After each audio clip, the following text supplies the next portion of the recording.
sangat berharga yang kita kena hargainya, penuhinya sedaya mungkin. Mana mungkin ia tidak lagi berulang, tidak lagi diberi kesempatan pada kita.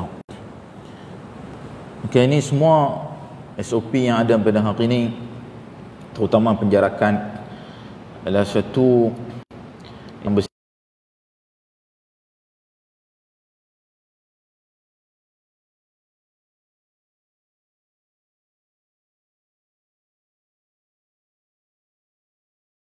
kurang mudaratnya. Dan alhamdulillah kita lihat di sebahagian negara seperti negara Qatar, negara Arab Qatar, antara yang telah mula salat tanpa jarak lagi, salat dengan rapat seperti mana norma yang asal. Dan ini adalah satu bukti bahawa ia bersifat sementara berbanding apa yang didakwa oleh golongan sebahagian yang mendakwa ia adalah teori konspirasi, ialah satu konspirasi untuk menjarakkan umat Islam dalam salat. Jadi kita semua sangat mengharapkan bahawa kita juga satu hari nanti insya-Allah boleh salat dengan rapat semula, seperti mana sebahagian negara insya-Allah. Jadi mungkin negara Qatar ya lebih kecil, lebih mudah untuk dikawal, namun ia bersifat sementara. Itu yang kita selalu tegaskan. Dan tuan-tuan dan puan rahmati Allah sekalian, kita sangat hampir dengan sambutan Maulidur Rasul. Mangkali ada 16 hari lagi untuk kita menyambut Maulidur Rasul. Dan sambutan Maulidur Rasul pada tahun ini barangkali tidak seperti mana sebelum-sebelum ni. Tidak ada program yang besar-besaran ataupun perarakan. Dan ini satu sudut ya baik daripada satu sudut rangsang kreativiti kita sebagai umat Nabi sallallahu alaihi wasallam, bagaimana mencintai Rasul, bukan hanya pada hari tertentu, tarikh tertentu, kaedah tertentu, tidak, tetapi dengan pelbagai cara mengikut kreativiti kita. Antara kitab yang baik adalah Syama'il Muhammadiyah karangan Imam Tirmizi yang menghimpunkan pelbagai bab. Jadi dengan kreativiti yang ada dan panduan yang ada pada kitab Syama'il Muhammadiyah, kita boleh lihat dan kita boleh buat pelbagai, seperti mana khutbah Jumaat kita dah boleh mula dengan topik-topik yang tertentu berkaitan dengan mencintai Rasul, subtopik, topik-topik yang kecil dalam bab mencintai Rasul ni. Atau kita boleh buat pertandingan, kita boleh buat program yang mematuhi SOP, bagaimana mencintai Rasul sebagai seorang suami, seorang ayah, seorang peniaga, seorang ahli politik, seorang tentera, dan pelbagai lagi cabang, termasuklah sebagai seorang ahli sukan, bagaimana nak mencontohinya dalam aspek kehidupan harian kita. Jadi mudah-mudahan insya-Allah tahun ini tak menghalang kita untuk menyambut Maulidur Rasul, tetapi dengan cara yang mungkin sedikit berbeza. Kerana menyambutnya bukannya hanya setahun sekali, tapi sepanjang hayat kita sepatutnya. Cumanya kadang-kadang program-program ini sekadar satu permulaan, satu rangsangan untuk kita mencintai Rasul lagi sepanjang hayat kita. Itu sikit peringatan untuk kita semua sebenarnya dengan musim Maulidur Rasul ini. Dan insya-Allah setiap pada kita hendaklah kita ni ada satu usaha ke arah mencintai Rasul.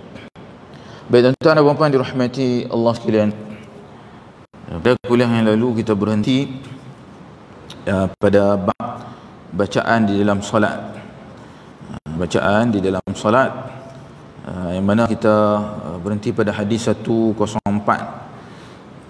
Hadis 104 bacaan di dalam solat.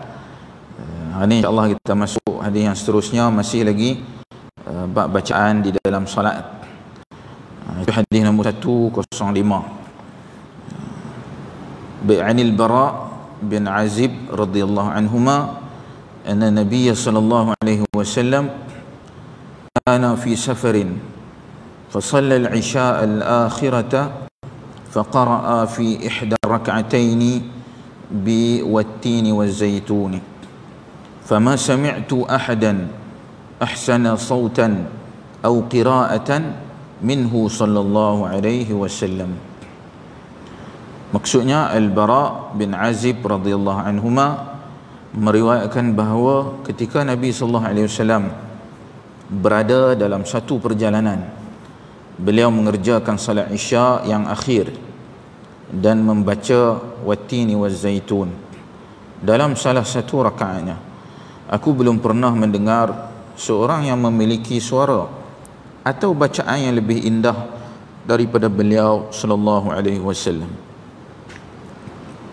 Pertama kita lihat pada takhrij apakah sumber dan status hadis. Ya, riwayat Muslim dan kitab salat. Itu kitab kaitan dengan salat. Mari bagi kita riwayat Muslim dikira sebagai hadis yang sahih. Bahkan pada tingkatan yang sangat sahih. Baik, kita lihat pada matan ataupun teks hadis. Al-Bara bin Azib radhiyallahu anhuma meriwayatkan bahawa ketika Nabi sallallahu alaihi wasallam berada dalam satu perjalanan, iaitu bermusafir. Baginda sallallahu alaihi wasallam seringkali bermusafir. Tak dinyatakan musafir ni kerana apa? Barangkali musafir kerana baginda dalam satu ekspedisi ke, ekspedisi perang, ataupun mungkin dia menunaikan umrah, mungkin menunaikan haji, dan berbagai sebab yang lain. Asalkan bermusafir, beliau mengerjakan salat Isya yang akhir. Al-Isya al-akhirata maknanya Isya yang lewat. Isya yang lewat. So dia terjemah Isya yang akhir. Ataupun maksudnya waktu akhir Isya. Kerana Isya ni dia mana ada yang akhir. Waktu dia ada. Waktu yang akhir dia ada. Tapi Isya yang akhir tak ada lah. Ataupun kita kata ni isyak tak akhir Nabi sallallahu alaihi wasallam. Tidak. Isyak tak akhir baginda bukan itu dimaksudkan. Isyak tak akhir dalam hayat dia tak, tapi waktu isyak yang akhir. Kenapa waktu isyak yang akhir? Kerana baginda sallallahu alaihi wasallam sedang bermusafir. Jadi salah satu pada sunnah baginda sallallahu alaihi wasallam bila bermusafir dia melewatkan isyak. Jadi kita sedia maklum baginda bila bermusafir dia akan qasar, itu juga jamak ke kita boleh jamak takhir. Kita dalam perjalanan tu ada waktu maghrib, ada waktu isyak, kita boleh solat isyak dan maghrib itu kemudian, supaya perjalanan itu memudahkan bagi kita. Jadi isyak tu dilewatkan sedikit. Namun lewat ini apa kadar lewat? Apakah waktu yang terakhir bagi waktu Isyak? Baik, pada pandangan jumhur, majoriti para ulama termasuk mazhab kita Syafi'i, Isyak ni akhirnya selagi mana sebelum subuh. Jadi selagi belum masuk waktu subuh, itulah waktu terakhir Isyak. Selagi belum masuk waktu subuh. Ini terpakai juga dalam waktu-waktu yang lain seperti zuhur, asar, maghrib, kecualilah subuh. Subuh bila kita ada terbit matahari ataupun syuruk, maka habislah waktu subuh. Tapi Isyak dan waktu-waktu yang lain apabila masuk waktu, sebelum masuk waktu salat yang seterusnya. Itu pada pandangan jumhur. Kecualilah mazhab Hanbali. Mazhab Hanbali dan masalah ni agak ketat berpandangan waktu Isyak ini sehinggalah pada separuh malam. Jadi waktu Isyak ni sampai separuh malam saja. Separuh malam hari ni mungkin lebih kurang pukul 1 pagi lah. Kita bahagi 2 lah malam. Boleh dapatlah lebih kurang pukul 1 pagi. So itulah waktu terakhir untuk solat Isyak. Namun mereka masih menganggap kalau dia solat di luar pada waktu itu, pukul 2 ke sampai subuh, solat dia masih sah. Cuma ia adalah solat yang bukan pada waktu yang sepatutnya.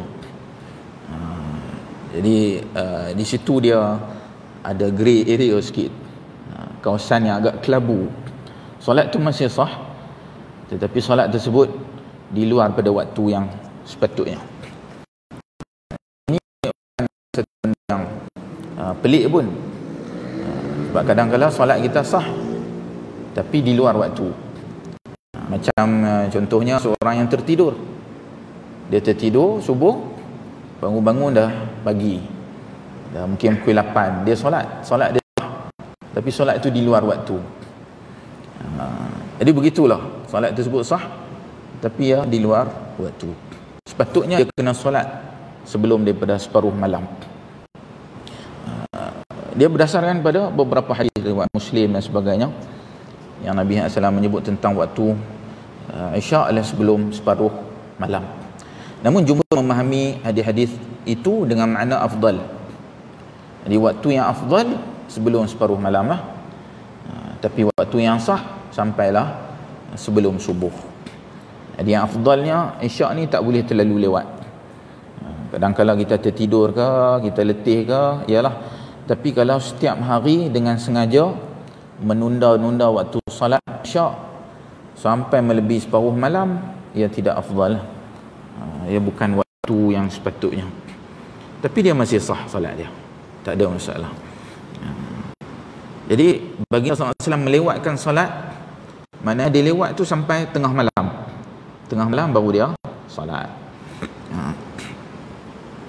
Bila dia salat tengah malam, maknanya salat ini diberi keringanan kepada siapa yang bermusafir. Dan begitulah maqasid dalam musafir ini. Kita dilewatkan solat Isya' supaya dia lebih tenang, dia boleh jamak sekaligus, jamak takhir. Seperti mana kadang kita balik kampung dalam perjalanan tu mungkin agak sukar kita nak berhenti, kita berhenti di akhir perjalanan kita, baru kita berhenti makan, pergi tandas sebagainya. Waktu itu diberi keringanan ke atas kita, seperti mana salat qasar diringankan daripada 4 jadi 2 rakaat. Waktu itu juga dilewatkan. Tapi jika dia salat pada waktunya pun tidak ada masalah. Cuma ni contoh yang pernah ditunjukkan oleh baginda sallallahu alaihi wasallam. Beda baginda membaca wattini wazzaitun.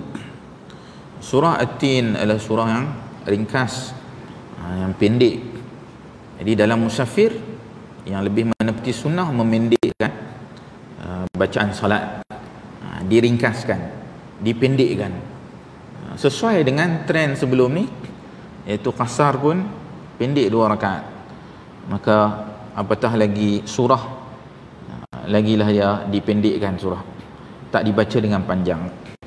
Terutamanya jika kita solat di RNR ataupun di surau Petronas contohnya, tempat yang sempit, mana orang lain mungkin memerlukan tempat kita, seperti surau Petronas, tempat yang sempit, yang kecil, tempat ambil wuduk pun ada satu saja. Jadi bila orang berhimpun kat depan pintu tu, maka ia bercanggah dengan tuntutan maqasid di sebalik bermusafir. Hukum hakam fiqh musafir ni diringankan. Jadi tak kenalah walaupun kita solat itu solat qasar 2 rakaat, tetapi ya sempit, orang tunggu di pintu, sesak. Sebab apa? Kita baca panjang. Lepas baca panjang, kita mungkin zikir panjang, selawat panjang, doa panjang. Jadi orang kat pintu duduk tunggulah bila ada mereka punya giliran nak solat. Dia tak apa kenalah, bercanggah. Maka dipermudahkan. Bukan saja ketika mana bermusafir, mangkali di sebahagian tempat yang kita tak musafir pun, tetapi ada masyaqqah, ada kesusahan, kesukaran di situ. Contoh macam sebahagian surau tu sempit, surau di IKEA contohnya, orang ramai, surau kecil sempit, orang tak musafir pun, tapi sukar orang nak keluar masuk untuk solat. Maka ya juga diringankan, tak sepatutnya dibaca dengan panjang, apatah lagi yang sunat yang lain. Kerana yang lebih utama memudahkan orang untuk salat.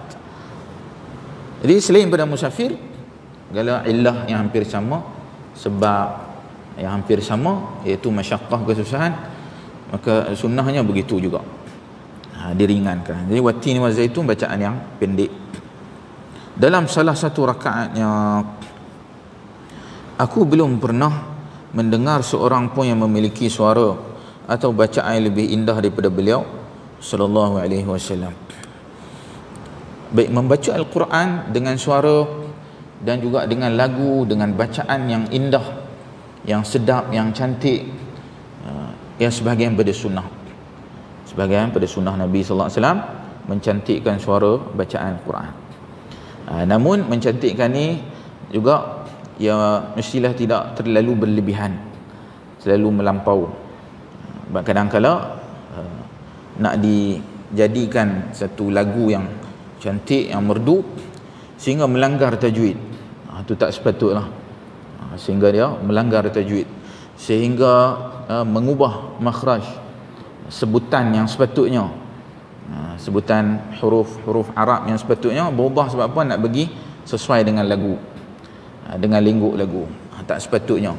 Ataupun mengubah lagu yang mana ia bukan kebiasaan orang Arab. Kerana Al-Quran diturunkan dengan bahasa Arab, maka lagunya juga mestilah mengikuti lagu bahasa Arab, terutama Al-Quran. Sebab kita lihat dulu pernah tersebar satu video tentang pemapasan video. Dalam video itu mereka baca Quran tetapi dengan lagu seperti mana lagu barat, seperti mana lagu barat. Tak pernah kita dengar, nenek moyang kita pun tak pernah dengar. Tiba-tiba ia muncul, seolah macam orkestra begitu. Dia macam lagu barat dan bunyi macam orkestra. Jadi boleh ke tak melagukan Quran dengan lagu-lagu yang bukan kebiasaan lagu Arab? Jadi yang ni para ulama tutup pintu ni, jangan buka. Sebab kalau buka, semua orang dia akan gubah lagu ikut suka dia. Dan ni ia berlaku dekat barat. Kadang kat Indonesia ada lagu-lagu yang pelik yang kita tak pernah jumpa. Jadi ia dikhawatiri akan mengubah keaslian bahasa Arab tersebut. So memang sunnah Nabi SAW, suara yang merdu, bacaannya berlagu, tetapi lagu yang mana ia terhad lah, bukannya dibuka dengan terlalu luas. Jadi ia mestilah menepati tajwid, makhraj, kebiasaan lagu orang Arab, supaya mengekal keaslian Al-Quran. Kerana yang penting adalah tadabbur Al-Quran itu sendiri, beramal dengan Al-Quran. Lagu ni sampingan, jangan sampai lagu jadi keutamaan. Prioriti nombor satu lagu dulu dan meninggalkan yang lain yang lebih utama. Ini kita khawatiri apabila terlalu berlebihan melagukan Al-Quran. Dan jangan pula terlalu jaf ataupun kering, hati kering sangat sampai Quran dibaca tanpa lagu langsung, tak ada lengguk langsung, straight saja. Orang dengar pun mengantuk, orang jadi bosan. Jadi sederhanalah, pertengahan antara dua, jangan lebih sangat di antara kedua ni, itu pertengahan. Jadi baginda SAW memiliki suara bacaan yang indah, yang cantik, yang tidak ada pada orang yang lain. Maksudnya memang sebahagian Allah Azza wa Jalla kurniakan fitrah dia, bakat dia dengan suara yang merdu, yang sedap. Dan Nabi SAW diberikan itu, diberikan kelebihan tersebut. Dan antara sahabat yang diberi kelebihan yang takkan samalah, tetapi dengan suara yang merdu, antaranya Abu Musa Al-Ash'ari radhiyallahu anhu, sahabat Nabi. Dia ni diberi suara yang merdu sehingga Nabi sebut diberikan seperti mana seruling Nabi Daud, mana suara dia sedap lah, macam satu nada daripada seruling Nabi Daud alaihissalam. Jadi ini semua memang kelebihan yang Allah beri pada sebahagian Namun sebahagian yang lain juga tidak menafikan untuk dia usahakannya. Baik, cukup sekadar itu hadis nombor 105. Kita masuk hadis yang seterusnya, hadis nombor 106. Bi'an Aisyah radhiyallahu anha anna Rasulullah sallallahu alaihi wasallam ba'atha rajulan ala sariyatin فكان يقرأ لأصحابه في صلاتهم فيختم بقل هو الله أحد فلما رجعوا ذكروا ذلك لرسول الله صلى الله عليه وسلم فقال سلوه لأي شيء يصنع ذلك فسألوه فقال لأنها صفة الرحمن عز وجل فأنا أحب أن أقرأ بها فقال رسول الله صلى الله عليه وسلم أخبروه أن الله تعالى يحبه. Maksudnya Aisyah radhiyallahu anhuma meriwayatkan bahawa Rasulullah sallallahu alaihi wasallam mengutus seseorang untuk memimpin pengiriman pasukan. Orang tersebut biasa membaca surah untuk mengimami rakan-rakannya dalam salat mereka dan menutupnya dengan qul huwallahu ahad, iaitu surah Al-Ikhlas.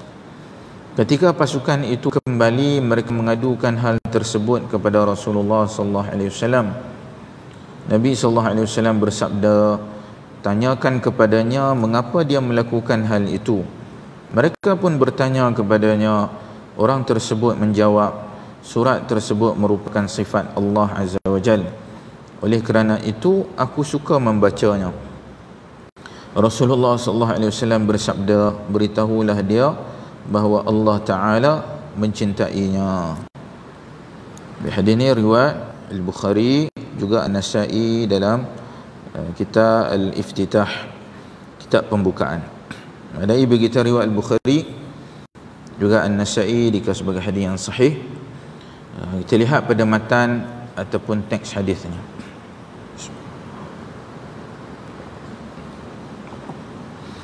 Bi Aisyah radhiyallahu anhuma meriwayatkan bahawa Rasulullah sallallahu alaihi wasallam mengutus seseorang untuk memimpin pengiriman pasukan.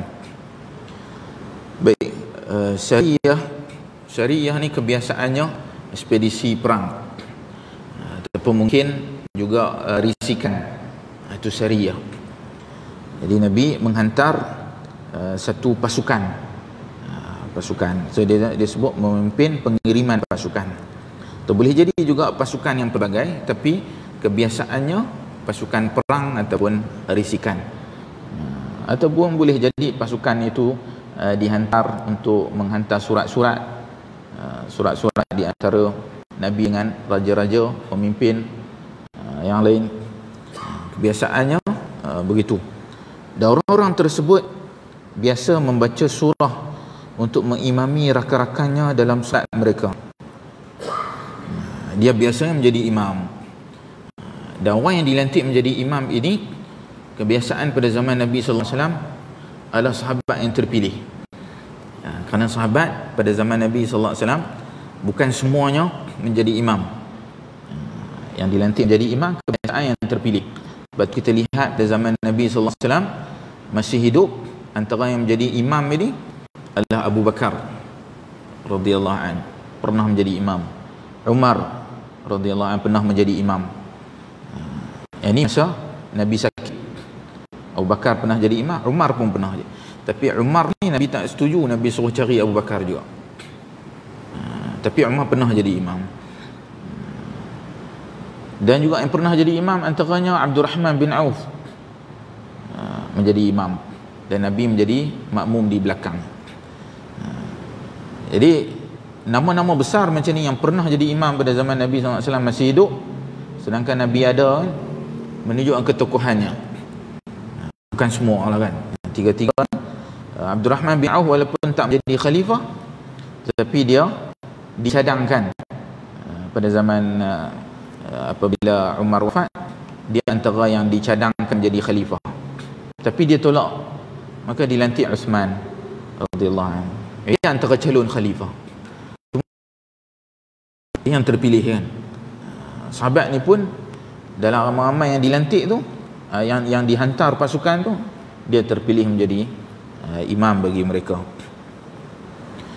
Jadi dia orang yang terpilih, namun dia menutupnya dengan qul huwallahu ahad. Itu surah Al-Ikhlas. Bila dia baca dalam surah, dia mesti surah Al-Ikhlas tu mesti ada penutupnya. Wallahu a'lam penutup ni apa makna, boleh jadi dia baca surah yang kedua. Surah kedua saja qul huwallah. Rakaat kedua saja qul huwallah. Mungkin itu maksud penutup. Yang kebiasaannya dibaca satu surah bagi satu rakaat. Penutup adalah qul huwallah. Yang penting dia ni sentiasa baca qul huwallah. Mana semua solat qul huwallah. Qul huwallah. Dan zahirnya dia boleh baca surah lain. Sebab dia terpilih, dia bukannya kata imam-imam yang tiba-tiba dia naik untuk gantikan imam ke, tak. Dia memang imam yang kebiasaannya, yang selalu mengimami mereka. Tapi dia sengaja memilih surah qul huwallah. Ini menjadi tanda tanya bagi sahabat yang lain yang mengikutinya sebagai makmum. Ketika pasukan itu kembali, mereka mengadukan hal tersebut kepada Rasulullah sallallahu alaihi wasallam.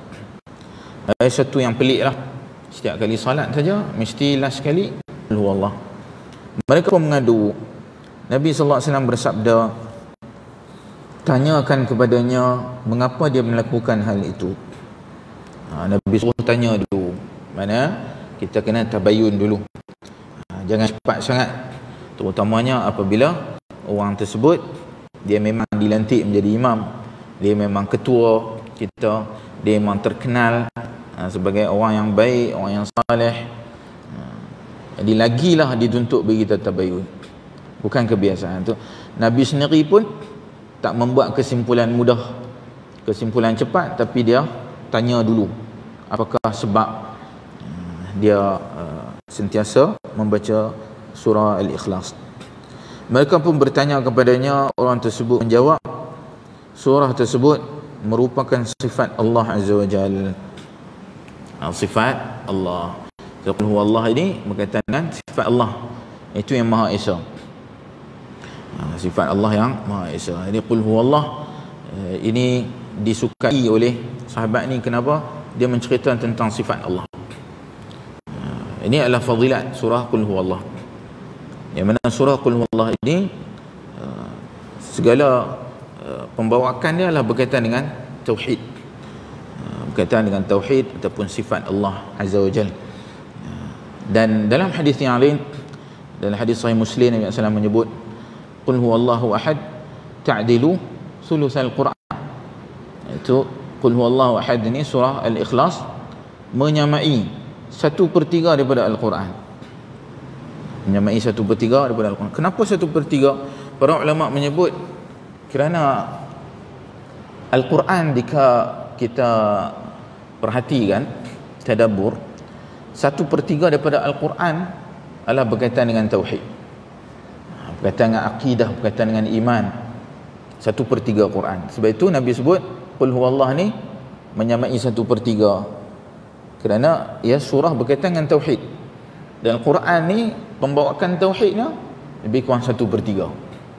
Yang lain tu berkaitan dengan pelbagai lah, kisah Nabi terdahulu ke, kisah Nabi kita sallallahu alaihi wasallam, hukum hakam, dan pelbagai lagi topik yang lain.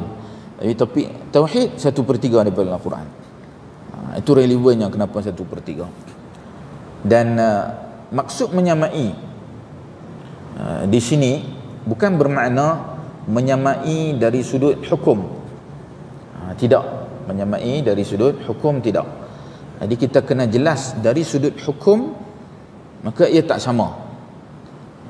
Contohnya seperti mana dalam bab hukum hakam, apabila kita melaksanakan sesuatu hukum hakam, bila kita buat hukum yang lain, ia semuanya takkan sama. Contohnya macam salat. Kita salat sehari 5 waktu kan, 5 waktu. Bila kita salat di Masjidil Haram, ia menyamai 100,000 kali ganda. Jadi satu waktu kali 100,000. Tidak bermakna dia bila dia solat subuh kat Masjidil Haram, solat zuhur dah tak payah. Sebab apa? Tadi dah 100,000. So jadi sudut hukum dah ada 100,000. Yang lagi 4 tu tak payah. Apa dah cukup 100. Itu makna dari sudut hukum. Tidak akan sama dari sudut hukum. Jadi dia solat subuh 100,000. Solat isyak, solat zuhur, asar, maghrib, isyak, semua kena jalan seperti biasa. Seperti mana juga solat sunat di Masjid Quba menyamai apa? Menyamai umrah. Saya pergi Quba, dapat umrah, balik. Dia pergi Madinah, lepas tu dia terus balik. Sebab orang saya kenapa tak buat umrah? Saya dah buat dekat Masjid Quba. Dari sudut hukum takkan sama. Dari sudut hukum. Jadi kita kena jelas. Supaya sebahagian orang dia tak sebut saya baca qul huwallah 3 kali. Sebab apa? Menyamai 1/3. Baca 3 kali jadi 3/3 satu Quran. Jadi orang kata kenapa tak baca Quran? Saya dah baca qul huwallah. Samalah seperti mana baca, takkan sama. Dia kena baca daripada awal sampai habis. Jadi Quran jangan baca satu surah ya, baca semua. Kerana ia takkan sama. Walaupun 3 kali baca qul huwallah. Dari sudut hukum. Jadi kalau kita jelas yang ni ya, okey, tak ada masalah. Dari sudut fadilat, maka dia menyamai. Dari sudut fadilat, dari sudut pahala. Pahala ni Allah Azza wa Jalla boleh bagi pada kita banyak mana pun. Jadi yang dimaksudkan di sini 1/3 Quran, iaitu seolah pahala membaca 1/3 Quran. Kalau dia kata saya baca qul huwallah dah 3 kali dah, jadi dapat pahala macam baca satu Quran. InsyaAllah mudah-mudahan dapat pahala macam baca satu Quran. Tapi adakah dikira membaca? Tak dikira membaca satu Quran. Sudut hukum ia tidak dikira, tapi sudut pahala ya. Jadi kita kena jelas antara dua pembahagian ini. Seperti mana juga apabila wanita dia puasa ganti. Dia puasa ganti, kemudian dia juga puasa sunat Isnin Khamis ke. Jadi di sudut hukum dia dapat puasa ganti. Di sudut pahala dia dapat 2 pahala. Puasa sunat pun dapat, tapi dia tak boleh niat saja aku puasa esok Isnin dan juga puasa ganti. Tak boleh menggabungkan 2 niat. Dari segi hukum salah satu niat. Setiap daripada amalan dikira dengan satu niat kita. Apakah niat kita nak laksanakan amalan tersebut. Jadi sudut pahala Allah boleh bagi 2, 20, 200 ke? Yang tu rahsia di sisi Allah Azza wa Jalla. Jadi yang ni kita kena jelas tentang masalah 1/3 Al-Quran. Itu fadilat surah Qul Huwallah. Jadi dia surah yang cukup hebat. Jadi daripada 2 sudut, iaitu daripada sudut tauhid dan satu lagi dari sudut fadilat ataupun pahala bacaan surah ni. Maka sahabat ni dia tahu hakikat tu. Dia tahu 2 hakikat ni, maka dia ulang dalam solatnya. Oleh kerana itu aku suka membacanya. Jadi suka membaca, suka memilih surah-surah tertentu. Yang ni semua sebahagian pada sunnah. Sebahagian daripada sunnah. Jadi boleh, tidak ada masalah. Saya suka surah ini, saya suka surah itu. Kecenderungan kita tak ada masalah. Cumanya kecenderungan kita itu jangan semata-mata berhenti dekat situ. Sahabat lainlah. Sahabat dia memang dia menguasai semua dah daripada Al-Quran. Cuma lepas dia menguasai, dia ada pilih surah yang dia suka. Kita ni pilih siap-siap dulu. Tak boleh dia belajar dulu.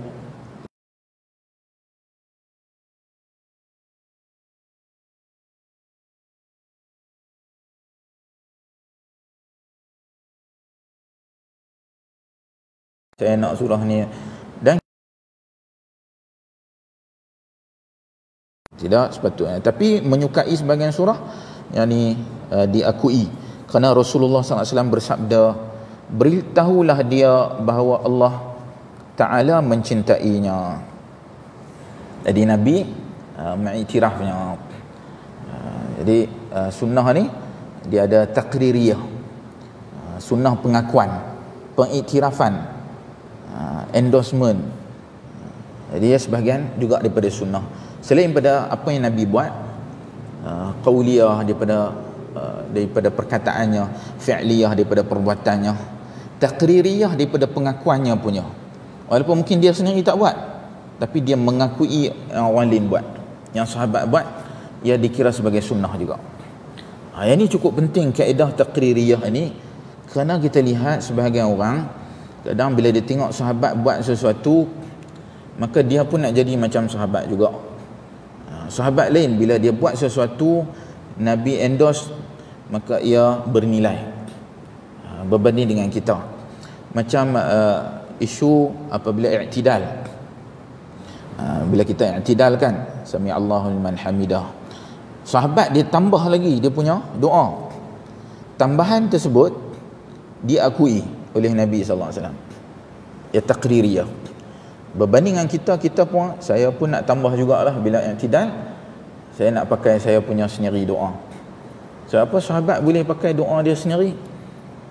Tak sama dua ni. Dua situasi yang berbeza. Kerana yang ni ada taqrir. Adapun kita tidak ada taqrir. Jadi kita memadai lah nak pakai doa sahabat ke, nak doa Nabi SAW ke, tak memadai bagi kita, kerana dikhawatiri kita ni membuka pintu. Mana pintu ini bila dibuka pada zaman kita, tidak ada kawalan seperti mana zaman Nabi sallallahu alaihi wasallam. Dan yang terakhir, bahawa di salah satu sifat Allah Azza wa Jalla adalah sifat cinta. So Allah cinta, iaitu salah satu pada sifat Allah terhadap hamba. Wallahu a'lam. Cukup sekadar itu kuliah kita pada malam ini. Mudah-mudahan manfaat bagi kita semua. Kita tangguh dengan tasbih kafarah. Subhanakallahumma bihamdik, asyhadu an la ilaha illa anta, astaghfiruka wa atubu ilaik. Sallallahu ala nabiyyina Muhammad. Alhamdulillahi rabbil alamin. Assalamualaikum warahmatullahi wabarakatuh.